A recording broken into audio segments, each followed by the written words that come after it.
અંકલેશ્વરની Shri Thakorbhai Patel arts and commerce કોલેજના આચાર્ય doctor જી.કે. નંદાના માર્ગદર્શન હેઠળ તથા શારીરિક શિક્ષણના પ્રાધ્યાપક ડોક્ટર મનીષ પટેલના કોચિંગ હેઠળ કોલેજ TYBAના વિદ્યાર્થીઓ વિશાલ મકવાણાએ વીર નર્મદ દક્ષિણ ગુજરાત યુનિવર્સિટી ખાતે ઉત્કૃષ્ટ દેખાવ કર્યો હતો.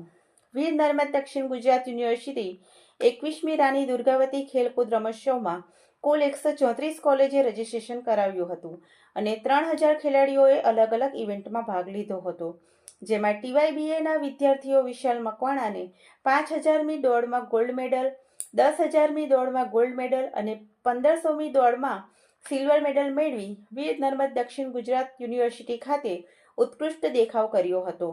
વિશાલ મકવાણાને વીર નર્મદ દક્ષિણ ગુજરાત યુનિવર્સિટીના કુલપતિ ડોક્ટર કિશોરસિંહ ચાવડા તથા શારીરિક શિક્ષણ અને સાંસ્કૃતિક વિભાગના નિયામક ડોક્ટર યોગેશ વાસિયાના વરદ હસ્તે મેડલ આપવામાં આવ્યો હતો.